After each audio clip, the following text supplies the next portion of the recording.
So hello everyone, welcome back to my channel. I hope you all are doing well. So आज का ये जो video है that is totally important because आज हम सभी को पता है our union finance minister Nirmala Sitharaman has release the budget of 2025। तो आइए जानते हैं कि हम एजुकेशन सेक्टर वाले लोगों को, हम रिसर्च सेक्टर वाले लोगों को क्या फ़ायदा हुआ है इस लेटेस्ट बजट।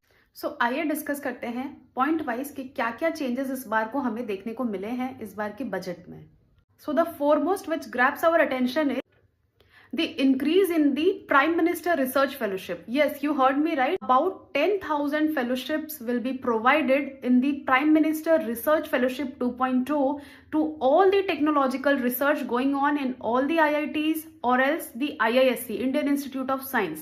यानी अगर आप कोई टेक्नोलॉजिकल रिसर्च से जुड़े हैं IIT में या फिर IISc में, तो आपको गवर्नमेंट की तरफ से 10,000 prime minister research fellowship in the next 5 years देखने को मिलेगा, जो कि एक बिगेस्ट अचीवमेंट है। इससे बहुत ज्यादा लोग मोटिवेट होंगे एंड रिसर्च में फंडिंग की वजह से ही रिसर्च जो है वो आगे बढ़ नहीं पाता है, तो ये एक बहुत ही बड़ा ब्रेक बोला जा सकता है। The next one is again a biggest one.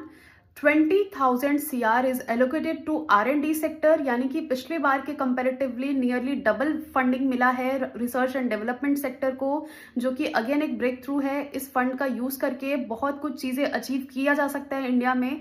India में हमेशा फाइनेंस की वजह से एक रिसर्च रुक जाता है और and this is the reason government ने यहाँ पे ध्यान दिया है और फंडिंग को इंक्रीज किया है। अपार्ट फ्रॉम दिस, हमारे बजट में ये भी इंक्लूड किया है गवर्नमेंट ने कि जो भी IITs, एग्जिस्टिंग IITs है या फिर IISc है, तो उसमें जो टेक्नोलॉजिकल डेफिशिएंसी है, जो भी रिसर्च फैसिलिटीज का डेफिशिएंसी है, यानी हर एक स्कॉलर को, हर एक रिसर्चर को अपने इंस्टीट्यूट से निकल के कहीं और जाना पड़ता है for a simple basic thing, यानी नॉर्मल कैरेक्टराइजेशन भी अगर आप देखें तो उसके लिए भी वो फैसिलिटीज अवेलेबल नहीं होती है due to shortage of funding. तो ये सारी चीजों पर भी ध्यान दिया गया है, यानी कि जो एग्जिस्टिंग IITs हैं एंड IISc हैं उनमें और भी रिसर्च फैसिलिटीज को एनहांस किया जाएगा सो दैट हमें इन हाउस ही सारी चीजें फैसिलिटी मिल जाए, हमें बाहर ना जाना पड़े। एंड जो कटिंग एज रिसर्च निकल के आता है IIT से, IISc से, उसमें कोई भी किसी भी तरह का हर्डल ना देखने को मिले। इसके अलावा हम बात करें मेडिकल सीट्स की, तो मेडिकल सीट्स हमेशा ही लिमिटेड होती हैं। हर बार लाखों एस्पिरेंट्स देते हैं वो एग्जाम, लेकिन सिर्फ और सिर्फ कुछ थाउजेंड्स में ही क्वालिफाई करते हैं और उन्हीं के लिए वो सीट रिजर्व होती है।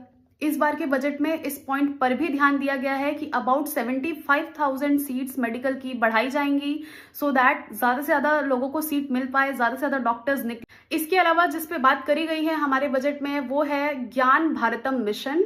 Under this the documentation of our important manuscript heritage up to about 1 CR, यानी कि इसके अंदर नेशनल